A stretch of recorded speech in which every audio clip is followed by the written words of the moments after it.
Hello friends, अभी classes में आपका स्वागत है। और आज मैं कक्षा 10वीं के बच्चों के लिए मैथ्स का जो है न्यू बैच जो कक्षा 10th में है और जो 2022 और 23 की तैयारी कर रहे हैं, जो अपनी बोर्ड परीक्षा 23 में देने वाले हैं, उनका मैं शुरू से स्टार्ट कर रहा हूं। देख सकते हैं मैंने एक कॉपी ले लिया हूँ मोटा। इस प्रकार से आप भी एक कॉपी ले लें और मैं जिस प्रकार से आपको एक एक चीज़ बता रहा हूँ, जैसे नोट्स बनाने के लिए, तो ऐसे ही आपको बनाना है। और आज मैं मैथ्स का स्टार्ट करूँगा और पूरा मैथ्स में आपको कंप्लीट कराऊँगा। तो देखिए मैंने तो एक बना लिया और यहाँ से ही मैं स्टार्ट करूँगा। क्लियर है? तो आज जो हम लोग पढ़ेंगे, सबसे मेरा पहला चैप्टर जो कक्षा 8 के हैं, जो ज़्यादातर मतलब कि अभी जो फर्स्ट टर्म के एग्ज़ाम आपके होंगे जब भी, तो वो चैप्टर पहले पूछ जाएंगे। तो उसका नाम क्या है? त्रिकोणमिति। क्या है? त्रिकोणमिति। ये चैप्टर आपके एनसीईआरटी बुक में, एनसीईआरटी बुक खोलिएगा, ये चैप्टर 8 में आपको मिलेगा त्रिकोणमिति। और बहुत ही इम्पोर्टेंट है ये चैप्टर और फर्स्ट टर्म के लिए, इसलिए मैंने यहाँ से स्टार्ट किया। तो आज डेट है हमारा, जब मैं इस वीडियो को रिकॉर्ड कर रहा हूँ, 16 मार्च 2022। और ये मे भी हो सकता है कि ये वीडियो आपको 17 मार्च को मिले। और कंटिन्यू मैं अपलोड करता रहूँगा और ऐसे ही आपको क्या करना है, नोट करते जाना है। अब देखिए यहाँ पे हम लोग त्रिकोणमिति पढ़ेंगे। त्रिकोणमिति को मैं आपको बहुत ही बेसिक चीज़ से समझाऊंगा और एज ए नोट्स में यहाँ पे बनाते जाऊंगा। यहाँ पे देखिए त्रिकोणमिति। अब ये त्रिकोणमिति आपको 3 शब्द मिलके बना है। कौन कौन? यहाँ पे देख सकते हैं। पहला हो गया त्रि, दूसरा हो गया कौन, और तीसरा हो गया मिति। त्रिकोणमिति, आप इनको जोड़ोगे तो ये शब्द क्या बनेगा? त्रिकोणमिति। जैसे मैं नोट कर रहा हूँ, एज इट इज आपको भी ऐसे ही नोट करना है। अब देखिए त्रि का मतलब क्या होता है? 3। क्या होता है? 3। और कौन का मतलब तो आपको पता ही है, क्या होता है? कौन। और मिति का मतलब होता है मापन। 3 कोनों के मापन को हम लोग त्रिकोणमिति कहते हैं।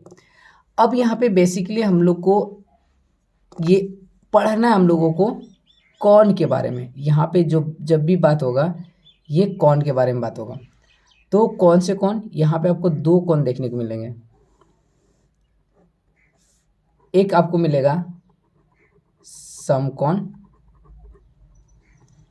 दूसरा मिलेगा आपको न्यून कोण। क्लियर है? अब देखिए समकोण का कहने का मतलब है क्या? जिसका कोण कितना होगा? 90 डिग्री। जिसका कोण 90 डिग्री उसको हम लोग समकोण कहेंगे।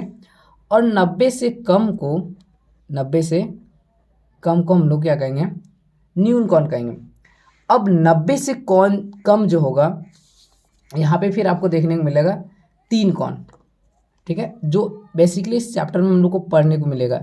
न्यून कोण 3 यहाँ पे आपको, एक होगा 30 डिग्री, दूसरा होगा 45 डिग्री और तीसरा होगा 60 डिग्री। ये 3 आपको न्यून कोण इस अध्याय में पढ़ने को मिलेगा। अब बात रही समकोण। समकोण में हम लोग क्या पढ़ेंगे? यहाँ पे एक त्रिभुज बनेगा समकोण। ठीक है, आप लोग स्केल से बहुत अच्छे से आपको बनाना है। ये ऐसे समकोण त्रिभुज बनेगा। ठीक है, ये समकोण है जिसका एक कोण क्या होगा? 90 डिग्री। इसको हम बोलेंगे समकोण त्रिभुज। इसका नाम ABC। ठीक है, और ये 90 के सामने वाला जो भुजा होंगे, हमेशा ये क्या होंगे? कर्ण। यहाँ तक आपको बात समझ में आ गया? जैसे मैं नोट कर रहा हूँ वैसे ही आपको नोट करना। मैं आपको दिखा रहा हूँ कि ऐसे आपको नोट करना है, ताकि चीज़ एक चीज़ आपको अच्छी वे से समझ में आ जाए। अब चलते हम लोग यहाँ पे बातें करेंगे समकोण त्रिभुज के बारे में, कि समकोण त्रिभुज में एक्चुअल में क्या क्या होता है। चलिए यहाँ पे मैं एक समकोण त्रिभुज बनाता हूँ। ठीक है, ये हमारा एक समकोण त्रिभुज बनाया। समकोण त्रिभुज करने का मतलब कि एक कोण मेरा क्या होगा 90 डिग्री। अब इसका नाम देते हैं, ये ए हो गया, ये बी हो गया और ये सी हो गया। यहाँ पे आपको ध्यान से समझना है कि एक समकोण त्रिभुज की 3 भुजाएं होता है, 1 2 3, 3 भुजाएं हैं। अब ये 90 डिग्री के सामने वाले भुजा को हम लोग कहते हैं कर्ण। क्या कहते हैं? कर्ण। और यहाँ पे एक और शब्द आपको देखने को मिलेगा कि जो हमारा यहाँ पे कोण दिखाते हैं ना, ये कोण को हम लोग थीटा से डिनोट करते हैं। ये थीटा कोण को दिखाने के लिए एक सिंबल है, मतलब एक प्रतीक है जिसको हम लोग थीटा बोलते हैं। और थीटा के सामने वाला जो इस भुजा होगा, ये थीटा है, इसके सामने वाला भुजा क्या होगा? ये, इसको क्या कहेंगे? लंब। और जो शेष भुजा बच जाएगी उसको हम लोग कहेंगे आधार। समझ में आ रहा है? देखिए 90 के सामने वाले भुजा को कर्ण कहेंगे और थीटा के सामने वाला भुजा लंब बोलेंगे और बाकी बच गया क्या हो गया? आधार हो गया। ये बात आपको क्लियर है? और एक चीज़ हमेशा याद रखिएगा, ये थीटा अगर चेंज होता है तो ये ही दोनों परिवर्तन होता है। अभी मैं आपको एक और ट्रायंगल बना के दिखाते हैं, ठीक है? इसको ध्यान से देखिएगा कि मैंने क्या किया, एज इट इज़ यही ट्रायंगल बनाया, ऐसे एक समकोण बनाया। आप लोग स्केल से बनाओगे तो प्रॉपर अच्छी वे से सही तरीके से बनेगा, ठीक है? इसका नाम ए, इसका नाम बी, इसका नाम सी। और देखिए यहाँ पे 90 डिग्री है और इस बार मैं क्या किया, थीटा यहाँ पे कर दिया। तो सबसे पहले आपको हमेशा ध्यान में रखना है कि 90 डिग्री के सामने वाला जो भुजा होगा उसको हम लोग क्या कहेंगे? कर्ण कहेंगे। क्लियर है? और थीटा के सामने वाला जो भुजा होगा ये वाला, इसको हम लोग कहेंगे लंब। और जो बच गए उसको हम लोग कहेंगे आधार। अब ये दोनों ट्रायंगल को ध्यान से आप देखो, क्या देख रहे हो कि जब ये मेरा थीटा यहाँ पे था तो ये लंब ये हो रहा था, ए बी हो रहा था, जबकि दोनों ट्रायंगल सेम है ये, है ना? तो ये लंब ए बी हो रहा है, तो मतलब कि थीटा के सामने वाला हमेशा लंब होगा। और यहाँ पे थीटा ये है तो इसके सामने वाला भुजा ये है, इसलिए ये लंब हो गया। और यहाँ पे ये आधार था, ये लंब हो गया क्योंकि थीटा बदला गया। अगर आपका थीटा परिवर्तन होगा तो इसमें लंब और आधार में भी परिवर्तन होगा। लेकिन आप क्या देख रहे हो कि कर्ण यहाँ पे है AC, तो इस स्थिति में भी कर्ण हमारा क्या है? AC है। तो हमेशा याद रखिएगा कर्ण कभी भी परिवर्तन नहीं होगा। अब ये आप यहाँ तक आपको समझ में आ गया। तो मैं आपको यहाँ पे इस पॉइंट को याद करने के लिए मैं आपको 3 पॉइंट यहाँ पे लिख देता हूँ, ठीक है? इस ट्रायंगल से हम लोगों ने क्या क्या सीखा वो चीज़ देखते हैं। फर्स्ट पॉइंट, आपने फर्स्ट पॉइंट क्या सीखा? ये चीज़ देखो, हमने क्या सीखा कि 90 के डिग्री के सामने वाला जो भुजा होंगे वो हमेशा कर्ण होंगे। तो यह लिखिएगा 90 डिग्री के सामने वाले भुजा को कर्ण कहते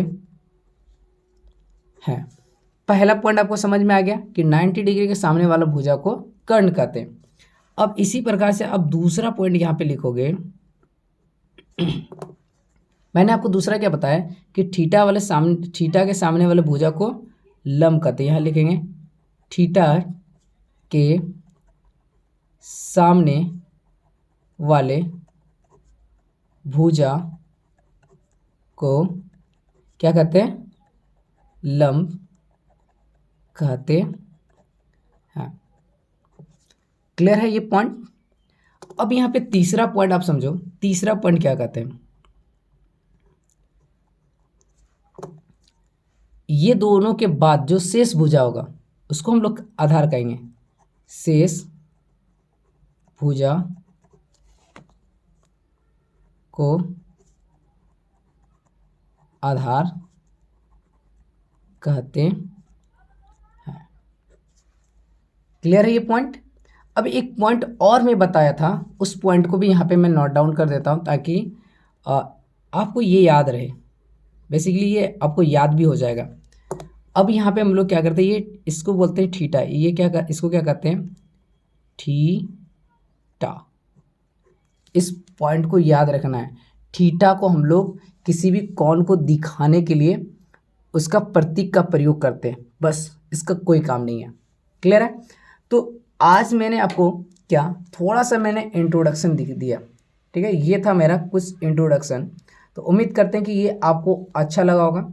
अब और ये मेरा जो होगा पहला पार्ट वीडियो था, मैंने यहाँ पे लिख भी दे रहा हूँ कि ये वीडियो नंबर 1 था मेरा, पार्ट 1। क्लियर है? अब इसी तरह से सीरीज वाइज आ जाएगा, और मे भी हो सकता है कि वीडियो 30 मिनट्स या 40 मिनट्स का होगा, क्योंकि जब मैं क्वेश्चन बताऊंगा तो एक दिन में कम से कम 1-2 क्वेश्चन तो ज़रूर बताऊंगा, ताकि आपको अच्छी से समझ में आ जाए। तो चलिए आज का वीडियो यहाँ पे मैं समाप्त करता हूँ। अगर ये वीडियो आपको पसंद आया तो मैं और अच्छी तरीके से आपको नोट्स बनाने भी सिखाऊंगा, और पूरा आपका सिलेबस भी कंप्लीट कराऊंगा। वीडियो को लाइक करना है, और दोस्तों तक भी शेयर करना, और चैनल पे बने रहने के लिए चैनल को सब्सक्राइब भी करना है। Thank you, bye.